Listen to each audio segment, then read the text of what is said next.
day 4, he was categorized as high risk because his oxygen saturation was going low from last 2 days. And then doctor asked him to come to the hospital and did the CT scan, finding that he had some infection which was increasing. So then doctor made it compulsory for everyone to use it. So that's when we took that case study and went to other hospitals. So it became very easy for us to get others on board quick, very like really fast. And what was your build sprint? So like, sorry, what was your build sprint goal, considering you were just starting with this MVP Google form prototype at the beginning? What did you set as your 4-week goal? Yeah, my 4-week goal was to get 4 hospitals, but we ended up getting 5. So that was good. And we started with, I think, 30 patients, and we ended up having 250 patients at the end of build sprint. Your goal was 30, or you started with 30 at the beginning of the build sprint? 150 from 4 hospitals, but we ended up getting 220 from 5 hospitals. Cool. So you blew through that goal like no problem. Yeah. What were some of the issues? Like, one of the things that I think companies in the build sprint face is they set their goal and it's 4 weeks away, but they have to work 1 week by 1 week. What were some of the problems that you faced during those weeks, if you can remember that far back? Yeah, I think that was something which I found build sprint quite useful because it helped me set the goal. I remember the first week I did not reach the goal because we had just started our paid pilot and we were just so over optimistic. And we were like, in first week we would get 3 more hospitals and we'll get 100 patients, and that did not happen. And I think we were still in talking with these hospitals, trying to get them sign the contract, and that I would not count as getting them on board. So I had like 0 hospital on board in the first week when I was setting up, when I was filling the challenges we had, what did we learn. So I put all the things that we learned. Then later on we realized that we were not communicating the value proposition good enough. We were just telling that remote monitoring, but then when we started telling them how many patients you could save, or even if it is 5% of the patients, how that would impact, and their and how it would reduce the burden, how it would impact the financially, that's when we started getting more interest. So the changing the proposition was really good. So if I can dive into that, it sounds like when you found your case study and you had that successful kind of patient monitoring experience, you were able to share that experience with other customers, and that really got them excited. Exactly. Yeah, that was like one. And then also another thing, at least in healthcare, that worked was this hospital that we worked with had good name, and the doctor who was like who helped us, we used his name, and then that recommendation helped because people believed his name. So I remember there was this hospital, very famous private hospital. They just signed contract overnight. Like I sent them, and then after 1 hour they sent me back on WhatsApp the signed contract, and I was like, oh my god, I didn't expect this. And then like, oh doctor, no, this doctor who told us they are working with you, so we don't need to ask you anything. A good recommendation. Cool. Yeah. Very quick now, like what's the difference between YC and startup school? Like, you, after startup school, after the build sprint, you applied for YC, you got in, and now you're in YC. What's changed, or what's different? I think the pressure, of course, is 1,000 times more in YC because you have your demo day goals again, which we set like really high, and we are still not there, trying to reach there. But of course, but I think in a way, initially when I if let's assume if I was not part of Build Sprint, then it was like it would have been more stressful. But because I was part of Build Sprint, I really felt how setting up weekly goals can actually help you reach your final aim. So that way with YC, I'm quite relaxed in terms of what I would have been otherwise. Saying Quite that, relaxed. quite relaxed, which I would have been otherwise, like if I was Yeah. not part of Sprint. Yeah. But Well, I'm glad to hear that. yeah, the major difference I would say, I mean, of course, YC is great, the network is great, Mentis, everything is great. So it's like you go to Build Sprint, then you get 1,000 times better uh, network once you are in YC. Cool. And any advice for some of the companies that are, working on their build sprint and considering what the next step is after? I think for us, I think the biggest advice I would give, because even for me, this was the second time I applied to YC. First time I applied was on a different random idea, but also we did not even get to interview stage. And I think the major difference that we had was a very clear application. I think that's very underrated. If at least when I applied for the first time, when I look at that application versus this application, I would never fund myself. So, so I know if you But just try, yeah. yeah, But clearly very the second time worked well. yeah, worked well. Yeah. Just try, because there were like so many technical things that I wanted to write, which I later realized that is not a good idea. Just write in very simple terms, explain in first sentence itself what is the most important thing you want to convey, and then after that you can explain whatever you want to explain, and just be yourself. Like, I remember I wrote a lot about how far are you, that question. I had like such a thesis answer to that. I don't recommend that, but I really wrote everything what I have learned and what I have not learned. Cool. Well, Monika, it's great to see you again, and it's exciting to see you in the YC batch. Good luck on Demo Day, which is coming up. And yeah, we'll move on to the next companies now. Thank you. Thank you. Next up is Eric, a well-named founder from Clifton Motors. Eric, are you here? Yes. Yes. Hey. Hi. Welcome. Thanks. Great to meet you. Tell us, what is Clifton? Sure. So at Clifton, we engineer, design, and manufacture light electric bikes. And so most trips in the US are 5 miles or less, and our lightweight electric bikes are a perfect fit. How lightweight are we talking? Because I know that some electric bikes are pretty heavy. Yeah, so right now a light electric bike is between 30 to 40 pounds. Heavy is kind of anything over 40. And so we're really shooting for around 30 to 32. There are some that are pushing like 26, but they're doing it with, they're just using all carbon fiber. They're throwing carbon fiber at the Sounds problem. expensive. So it's very expensive, yeah. So. Cool. Well, I like the one-liner. I think it's pretty clear.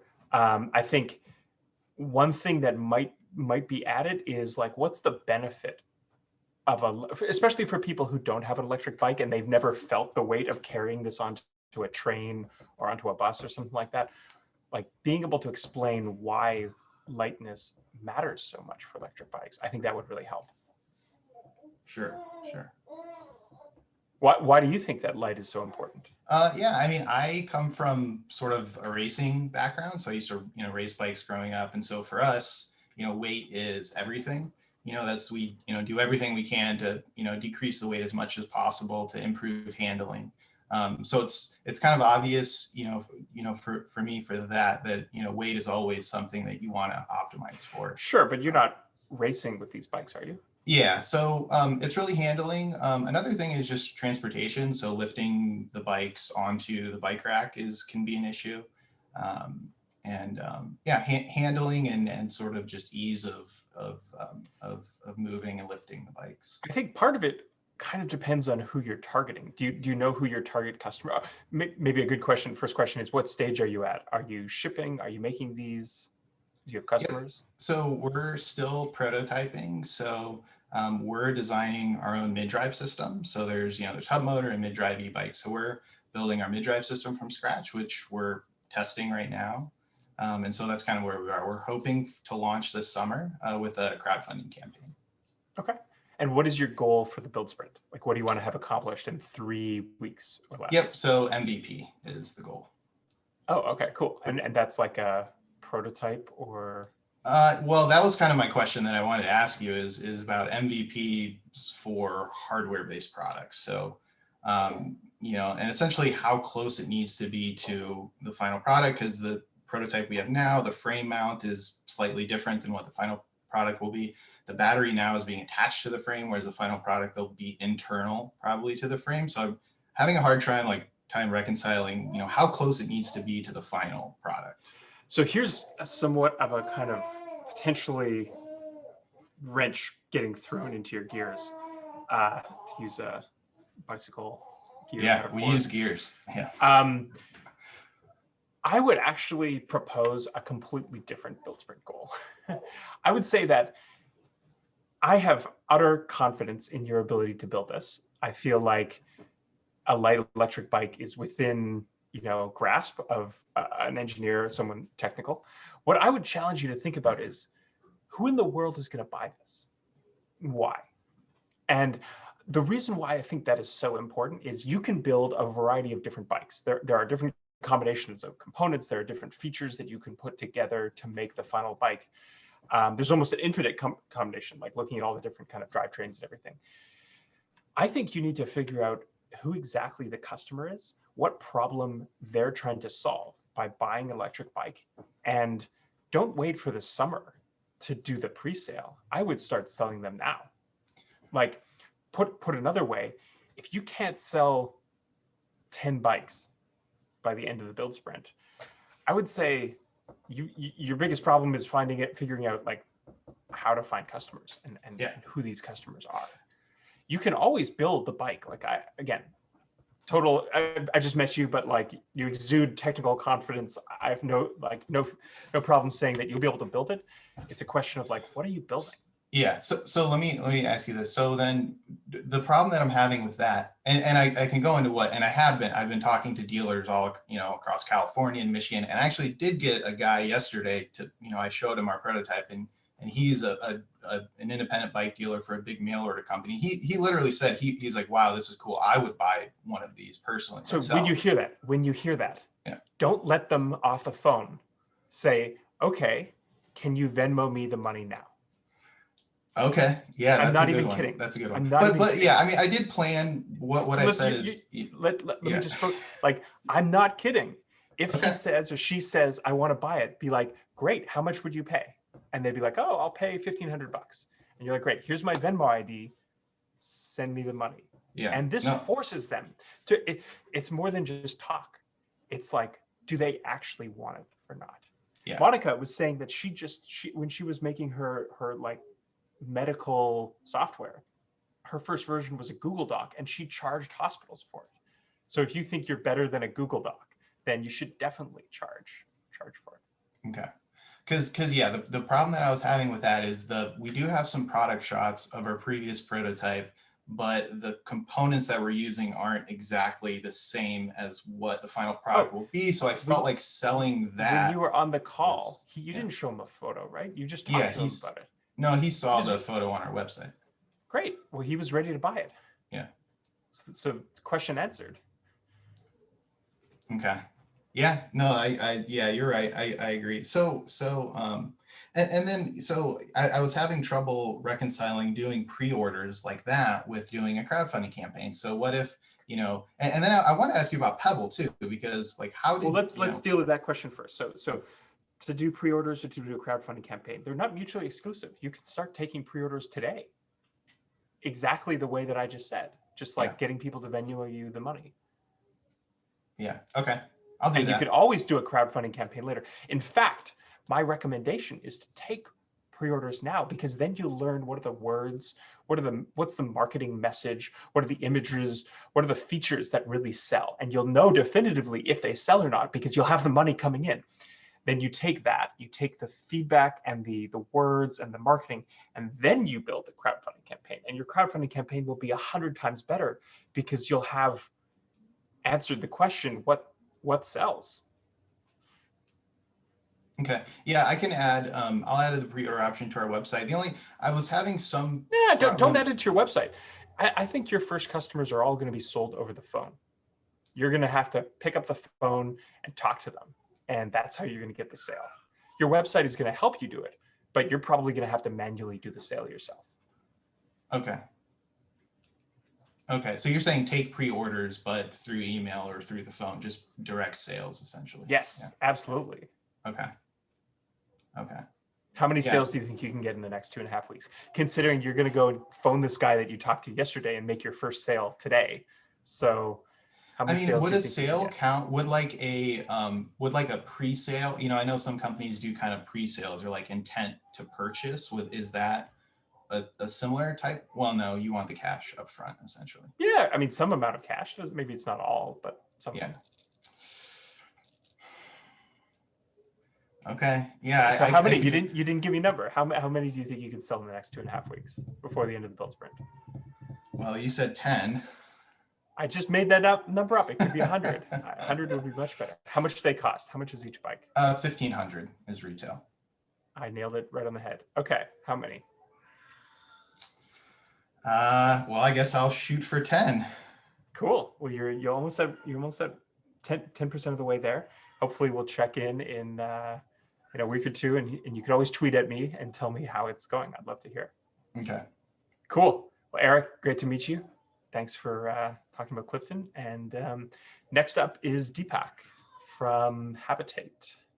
Habitate? Habitate. Habitate. Habitate. I got it right the first time. Yeah, first time is the best. Great to meet you. Tell us, what is Habitate? Habitate is a tool which can help you to create a community page right on your website so that you can engage with them at a much larger scale, group discussions. You can collect feedback from your customers and also showcase what you're working on and get quick replies from your customers. Okay, I didn't get that. The problem I think was I didn't understand what type of website this is for. It's for every kind of website. The idea kind of struck this way. Every brand goes online into a Facebook and creates a page for them so that the customers can reply, comment, and share what they think about the brand. What we thought of decentralizing this back, what if brands could create a page for themselves, but then integrate it onto their website so that the data and the traffic belongs to the brand and not to us or Facebook or any other company.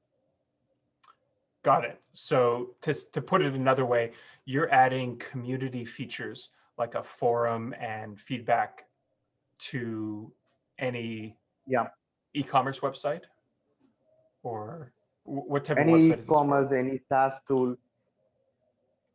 Okay. So far, our customers have been either SaaS companies, e-commerce, a couple of news magazine, print media as well.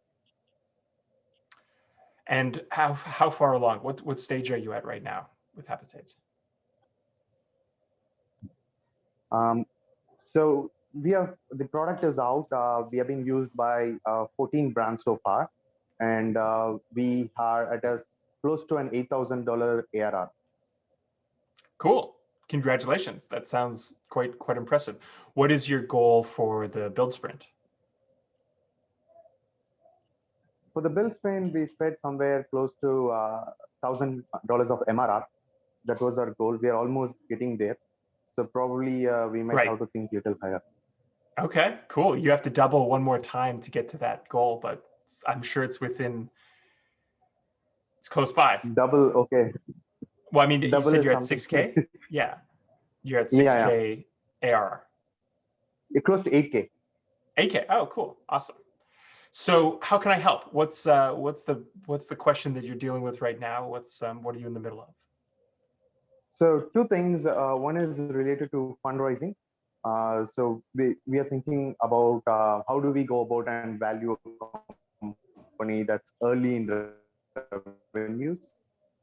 But our traction is good. We have about 30,000 active users on a monthly basis. These are numbers we live with now. But how do we go about valuing the company with early revenues and user traction? Sorry, I missed the first part of that sentence.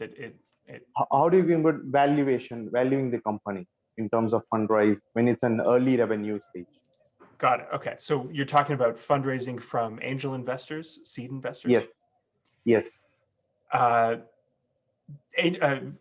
Valuing companies is more of an art than a science. And the primary way that companies are valued is by investors, finding out what offer they are willing to give you. Now, things get more interesting if you have multiple offers. But the first thing, when fundraising, the first thing and the hardest thing to do is to get the first offer.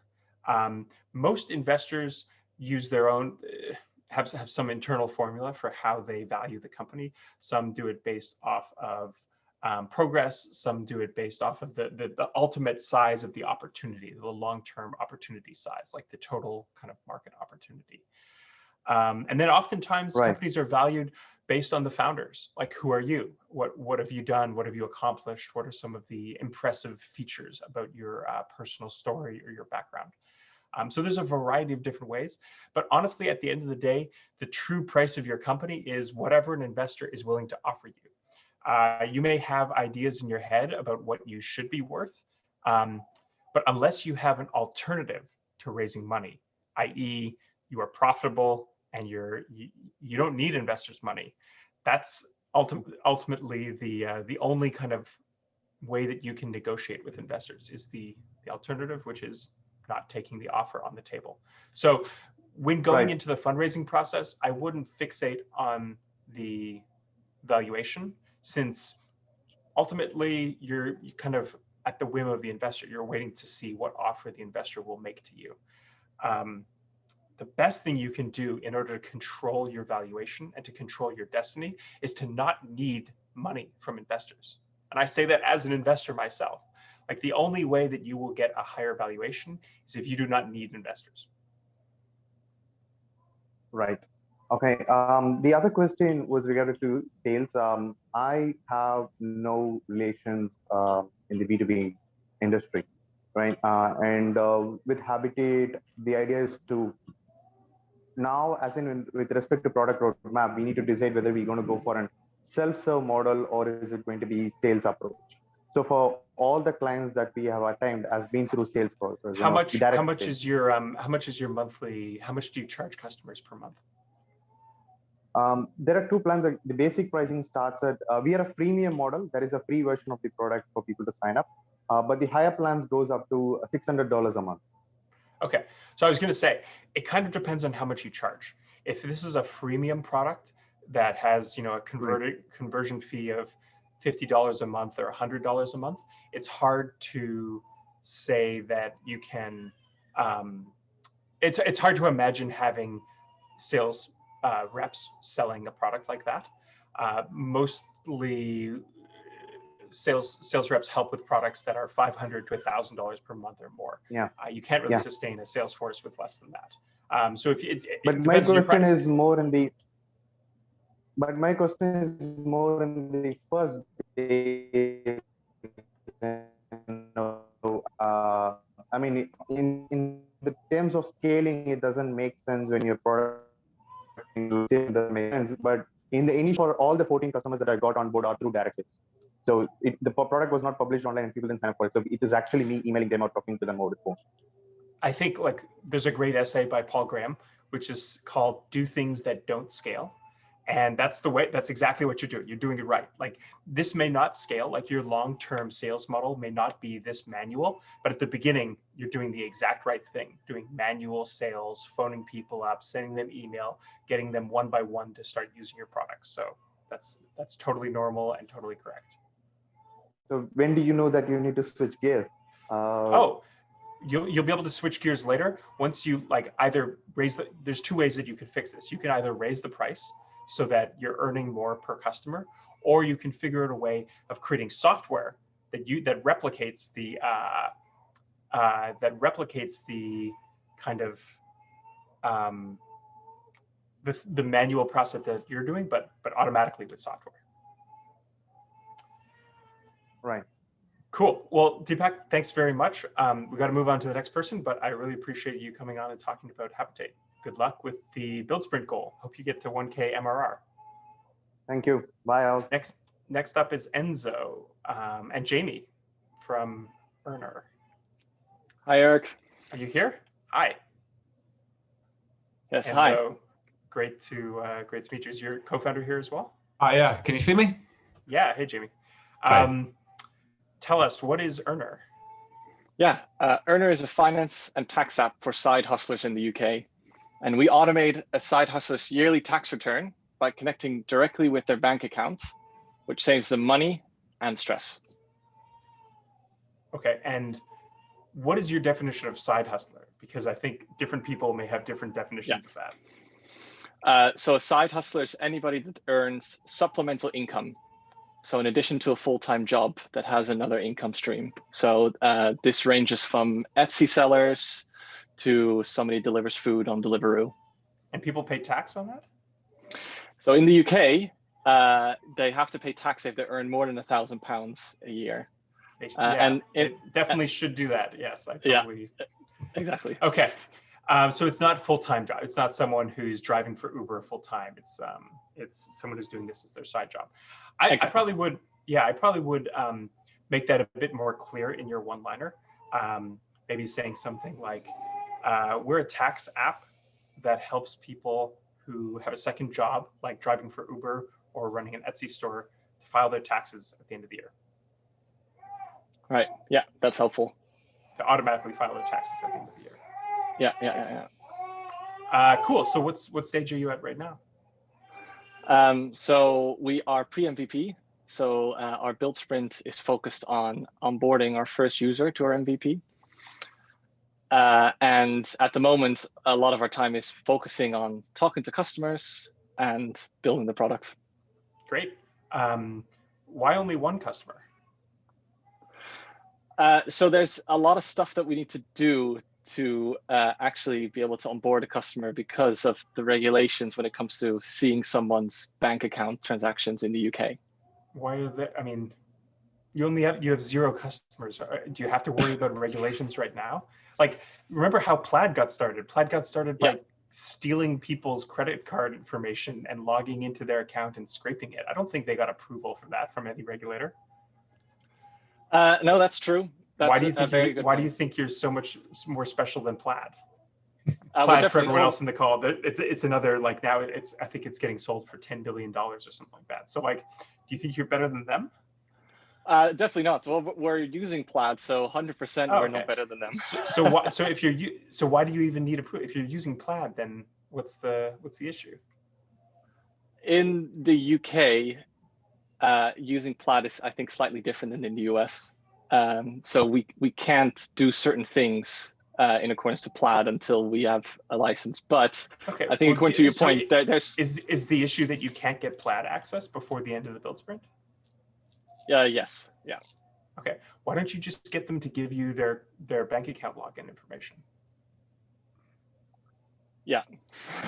have you asked them for that? No, we haven't actually. No. Well, I mean, do they trust you? Who's your first customer? We have a group of around 20 Etsy sellers that we're talking to at the moment, and we haven't asked them to provide their login details yet. Because it is something that they often read that they shouldn't do, but it doesn't stop us from asking it anyways. Well, I mean, they're going to trust Plaid, or they're going to trust you, or they're going to trust both of you. Yeah. I would say, like, it's very difficult building a company that has to deal with external regulation.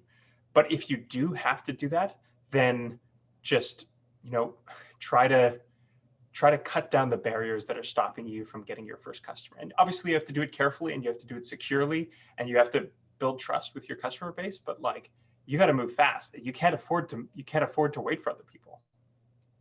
Yeah, it's an excellent point. So yeah, thank you for kind of giving us a little bit of a push on it as well. Yeah, I would up that goal. It sounds like you don't even think you're going to be on track to hit it. Do you think you get Plaid access before the end of the build sprint? Yes, yeah, we've submitted everything that we need to submit. Okay, well, I would give it another couple of days, and if it doesn't come through, figure it out. Because think about it this way: if you don't get that Plaid access, you can't hit your your build sprint goal. Yeah, exactly. Yeah, that is a good shout. I think one thing to add, Eric, is that actually working with Plaid does remove the barriers to doing it directly. So it's kind of totally. I guess it's the middle ground. And then the other part that we need to have ready to be able to onboard a customer is to build our MVP. So they kind of go hand in hand. So the Plaid is just kind of part of the picture. But yeah, we should have a backup plan for sure if we don't get that. Yeah. On the picture. I mean, they could always give you their information now, and you could grab the data and then eventually just move them over to Plaid when it's all set up. Yeah. Cool. What else can I help with? What other questions or problems are in the middle? Well, our original question was, so we're continuously talking to target customers, and we're also kind of having some conversations with friendly investors. The problem that we're getting is what we think we should build for our target customers does not align perfectly what's interesting to investors. My question is, what would you recommend us doing to balance what we think we should be building for customers, first of all, and second of all, what investors would like to see from a startup like this? Who gives a shit about investors? Who cares? Like, the mistake is caring what investors think. The only thing that truly matters is, it's like on the t-shirt at YC, build something that people want.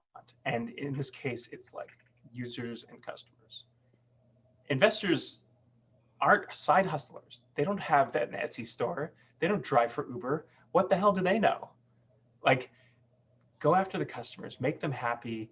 The investors will, if you build a successful company, if you build a profitable company, if you build something that's growing, they will chase you to invest. but don't build something for investors. Build something for your customers. Yeah, perfect. Yeah, thank you. No problem. That was an easy one. Interesting, Interesting follow on perhaps from building something for our customers and like them, getting them excited. Please. We're launching a finance app, which means we're talking about finances, which for many isn't either a comfortable or exciting topic. And in the future, we're going to have an app that people might check maybe a few times a week.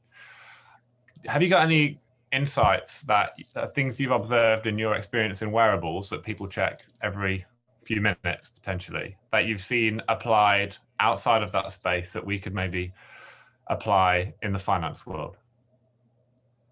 Yeah, I think like your app, people probably won't open the app to check it. But for example, when you make a new purchase, a lot of these, like I've helped other companies that are working on similar types of applications. And the way that most people interact with them is like an SMS that they get after they make a purchase at the gas station. Your app might send them a text and say, hey, did you just buy gas? Was this a company an expense on your side hustle? Or if you go to the Home Depot and you need to buy something for your Airbnb, you know, is this an expense that's related to your Airbnb? And that's a perfectly good way to kind of have interaction with the app. Great. So yeah, notifications at the time of purchase. Yeah, exactly. Cool. Well, Enzo, Jamie, thank you very much for talking about Earnr. And if there's any people who are running side hustles on the call, I'm sure that you can go to earnr.com or .co.uk. .co.uk, right? UK business, and get into the beta. Cool. I'm going to move into question answering and work my way through this growing list of questions. Okay. First question is Mikhail. Pitching, describing your startup, should we focus on what it is now or what it's going to be in the long term? This is a really good question because I think a lot of founders get tripped up by this. When I pitch what I'm working on, the first thing that I want to do is make sure that the investor understands what I'm making. And to do that, I need to talk about what I'm making today. If you skip this step and you go straight to kind of your long-term future vision, the investor, first of all, will not understand what you're making because you haven't described it. And they might just get lost in the story. Having your pitch start with the exact thing that you're making today, regardless of whether it's a Google Doc, a Google form, or something even simpler, to explain what that is today, and then use that core kind of foundation to build the rest of your pitch. I think a common misconception here is thinking that investors will not be impressed when they hear a simple, straightforward, clear pitch, and they won't think that it's sexy enough or exciting enough. But the truth is that the biggest reason why a pitch doesn't work is that investors simply don't understand. So don't be those people. Don't be the founders who confuse investors or try to talk too much about the future. Be the founders who describe exactly what you're doing today. Make sure that the investor nods their head and says, okay, I get it, I understand. And then the next few sentences might build on that to explain where you're going in the future. Question from David. How would you suggest growing in a space where you have few to no connections? I would ask why you're in the space. Why would you build something that you have few to no connections in? Why don't you build something that you are an expert in or that you've worked in the past? I think the best startups usually come from solving an internal problem, solving a problem that you personally have, or maybe one that you experienced at your last job. This is why if you start like that, first of all, if you start by building something that you want, you already have your first customer. You already know exactly what to build because you want it. And if you start by solving a problem that you've had at a previous company or that you've seen while you were at school or something like that, you know exactly who to talk to because you were, previously working with those people. So yeah, I would say like if you're trying to break out in a completely new industry, I would ask yourself the question like, why am I doing this? Why don't I pick something that I'm more familiar with? Question from Jay. As a non-technical co-founder, do you think that a simple MVP built with no-code tools is sufficient?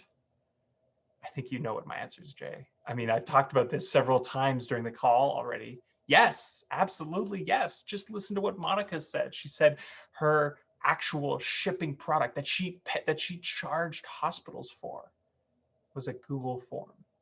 And I think that is just like the perfect story for Build Sprint and for Startup School. Solve a real customer problem, and they're going to be willing to pay you. Doesn't matter what you built it with. Doesn't matter if it's a Webflow. Doesn't matter if it's a spreadsheet. Doesn't matter if it's whatever. Does it solve a problem for users? And if so, you should charge them money. You can always improve the product after you have your first customers. That is kind of like the best way to grow a product, is to have something that people are using and then iteratively make it better and better. Next question. Is it a major problem if I'm a sole founder? I feel like I don't need a co-founder. Great, no problem at all. You've already kind of proved your own answer here by having confidence and being, you know, confident in your ability to tackle this problem in the startup. If you're asking in terms of, you know, what does YC think? We fund companies every day of the week that have solo founders. It's absolutely not a problem. We primarily look at you and the people working on the product and the company, and look at your backgrounds and your experience, and we look at the problem. We look at, you know, whether you have customers. We look at traction. I would say at the same time, if you are a solo founder, I wouldn't be adverse to finding a co-founder. I mean, you never know when the right person might come along. I just would say, like, don't wait. You know, get started on your company, start building, start finding customers, start getting your product out there. Don't wait for a co-founder, but, you know, if some great person comes along, potentially through like the Startup School co-founder matching website, which we just launched a few months ago. Yeah, you know, keep your options open. Don't say no just because you feel like you haven't found the right person yet.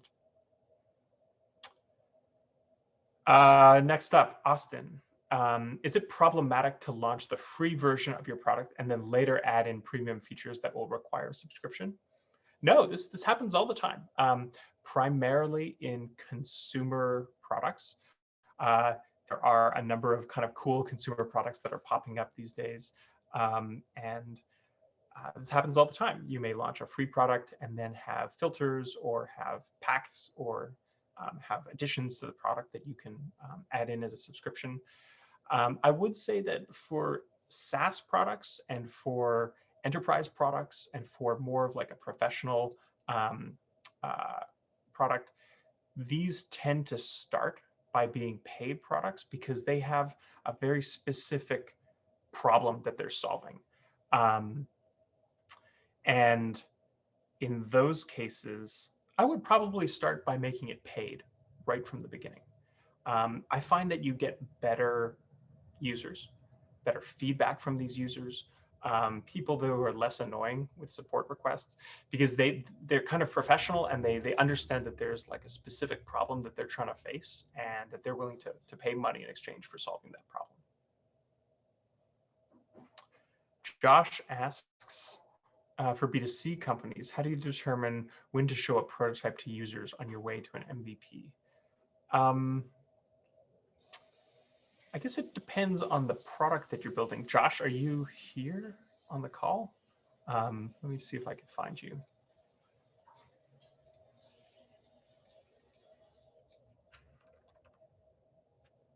I'm wondering if I can. Okay, I just allowed you to talk. Are you here, Josh? Hey, Josh. Yeah, Hi. Do you mind explaining your question a little bit more? Like maybe what company you're working on? And Sure. So Parsnip is a language learning app that lets you turn any content into a personal language lesson. So imagine translation of a J.K. Rowling book or a Stephen King book that you use to learn vocabulary and grammar and all this. Oh, cool. So like you could take a chapter of Harry Potter and turn it into like, you know, reading comprehension. Right, exactly. Awesome. Yeah. Cool. Yeah. So your question is, when should you show a prototype? And right now I have a prototype. It works in only Japanese because that's the language that I'm most familiar with and is the most difficult for kind of Okay. the NLP type stuff. And like the content is the content that I have. Great. Does it work? It does. Well, then it's not a prototype. It sounds like it is an MVP. But there's no way for users to add content, their own content. Also, the content that I have. Could you add it for them? I could.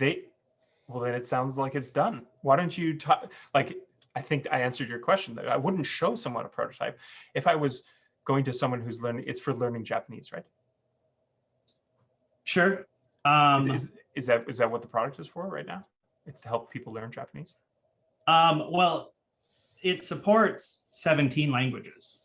Okay. I just haven't tested it in the other languages. What I'm getting at is, it sounds like it works today. Don't call it a prototype. First off, that's the mistake. Call it a product. It's ready.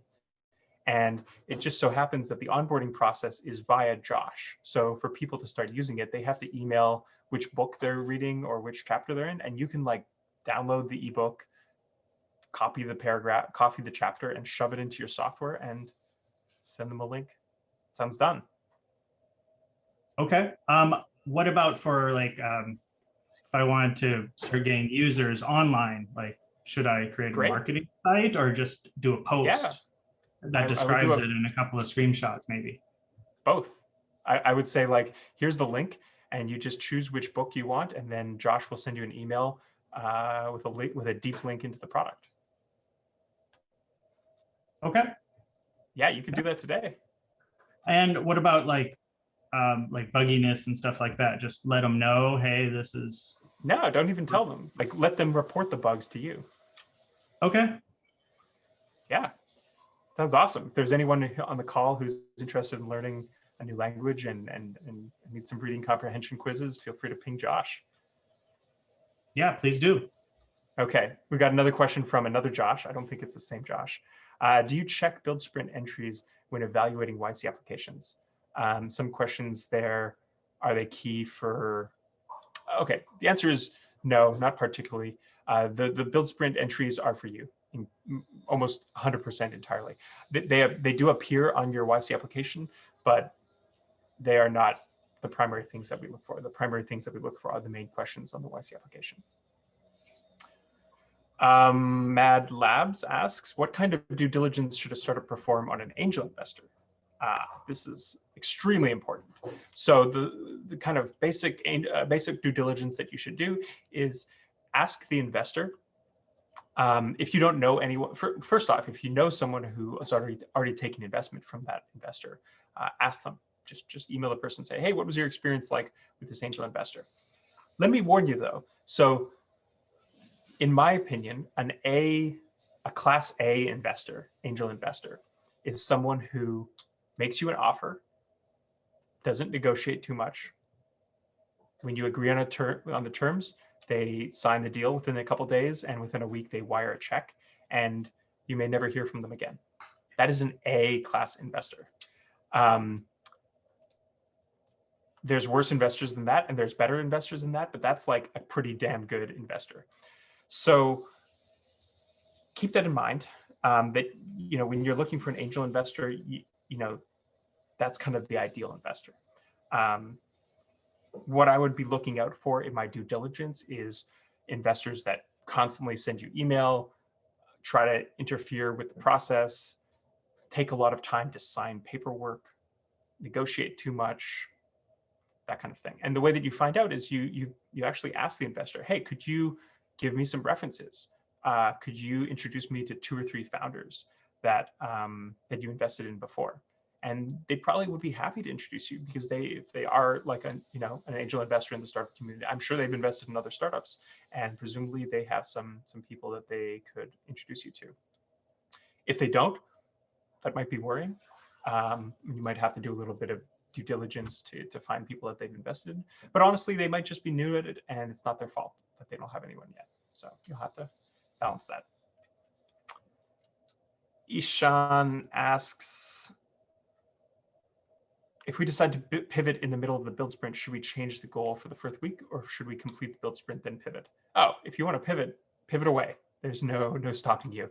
The build sprint is more of a build build sprint guidelines rather than a fixed line in the sand. So yeah, if you need to pivot, if you need to change your build sprint goals metric, go ahead. Like we're not here. This is meant to be like a guide for you, not a strict rule.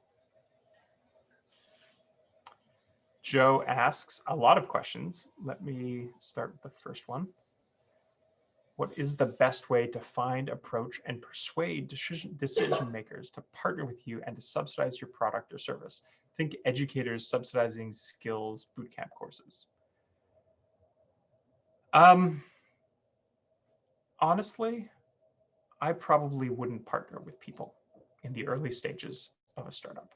I think that when you partner with people, you're adding in an extra middle person in between you and your customers. Oftentimes, another word for partners is a distributor. So it's, when you're getting started, you want to have a direct connection to your customer. You want to be able to phone them up and say, what did I do right? What did I do wrong? What do you like about the product? You don't want to have to go through some other person, like a partner or distributor or someone that is going to interpret the words of the customer for you. It just slows you down. So, when in doubt, try to go and talk to people directly. Now, Joe, if your question is more about how do you, if you don't mean partner and you really mean like customers, then actually, no, I think your question is certainly around kind of partners and distributors. Yeah, so my recommendation is just to not go through them at the beginning. At best, I would say if you're looking to get some introductions or kind of referrals from a partner, just get the name, get the email, and maybe get a warm introduction. But the partner or the distributor doesn't have to do anything more than that. They shouldn't do anything more than that. Your next question is, how much money should you ask for from investors if you're pre-revenue and pre-seed? Generally, the way that I figure out how much companies should raise is by thinking about what the next milestone you're working towards is. Normally, companies raise a seed round. They use the money that they get during the seed round to grow their company, to grow revenue, to grow the product to the point where they can raise a Series A. Usually we call this your Series A milestone. And so when you're thinking about how much money to raise, the first thing you need to do is think about what milestone you want to get to at Series A. So right now, if you're at $1,000 in MRR and you want to get to $100,000 in MRR to hit your Series A goal, then you need to raise enough money, however much it is, working backwards, to be able to grow your company to the stage where you can get to 100K MRR. That's the best way to figure out how much money you should raise in a seed round. Glow answered your question already. Jessa asks, what is the best way to find advisors or mentors to help me think through my business and decisions? For context, my co-founder and I are starting a B2C business in sports tech, and we are launching an MVP in 6 weeks. MVP in 6 weeks, the build sprint is over in 2.5 weeks. I sure hope you're considering, or at least thinking about the possibility of launching your MVP before the end of the build sprint. Best way to find advisors or mentors, this comes organically. I wouldn't force it. Let me put it this way. If you find the best investors, the best advisors and the best mentors, they're not going to do your job for you. You're not going to be able to, they're not going to build your product. They're not going to get customers for you. The only people in the world who are going to wake up and spend every waking second working on your company is you and your co-founder. So getting advisors and mentors is kind of like one of these fake goals that I talked about last week. They look nice and it sounds great to say like, oh, so-and-so is my mentor and they're, helping me. It doesn't actually solve anything for your business. The only thing that really solves things is getting customers, making them happy and growing your business. The advisors and mentors, again, if they come along organically, great. I wouldn't say no, but I wouldn't spend a lot of time trying to seek them out.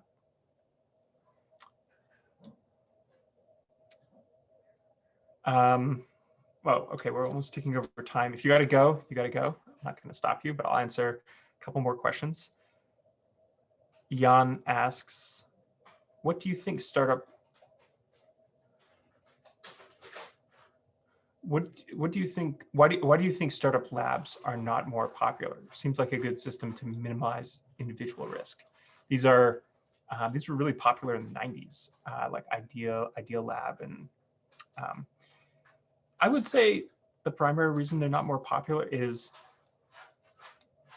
risk is actually kind of important when doing a startup. Like there's a reason why innovation doesn't happen at big companies, and I would imagine that part of it is because people will keep getting paid regardless of whether their internal startup works at Google or Facebook or Apple or any of those other companies. Like they will still have a job if their idea or their product fails.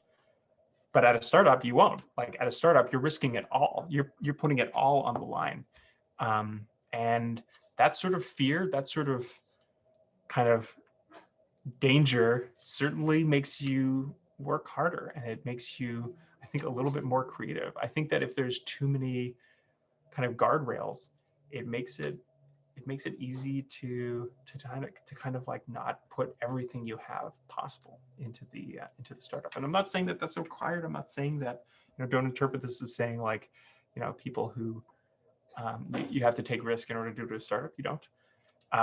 But I do think that it helps breed, a little bit more creativity. Kieran asks, what's the best way to reach YC companies if they're a great B2B customer for us?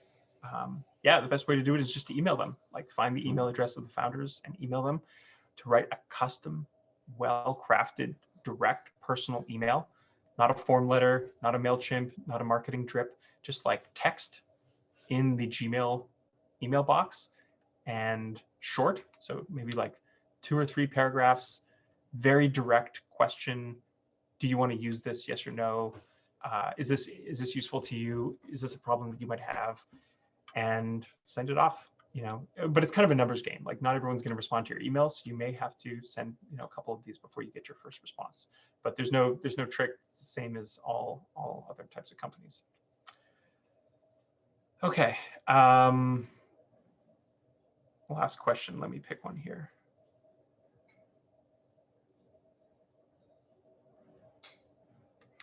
Amit asks, what is a good pricing strategy on launch?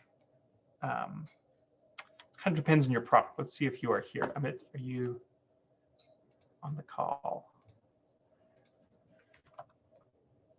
Feels kind of like Clubhouse.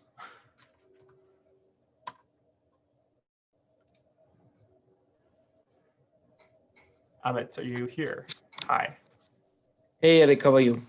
I'm very good. So I need to know, what type of product are you building? Is it software? Is it a consumer product? Tell me a little bit more about this. Yeah, so we are building AI/ML software to automate, everyday routine activities, and so this is an AIoT as a service product. Okay, but who's the customer? Is the customer a company? Is it an individual? The customers are small medium businesses. Okay, cool. So they're businesses. So I think the simple answer here is that it doesn't really matter what your first price is.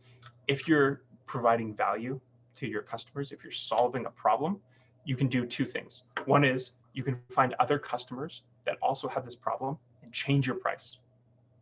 The new customers are not going to ask the old customer what your price is. So if you charge the first customer, $50 a month, the next customer you can charge $200 a month, and they won't know. The second thing you can do is for existing customers that already are paying $50 a month, you can't change the price on them just overnight. But what you can do is you can add more features into your product and say, well, actually this $50 a month plan, if you want to get this other feature, it's actually $75. So there's 2 ways that you can kind of boost your price.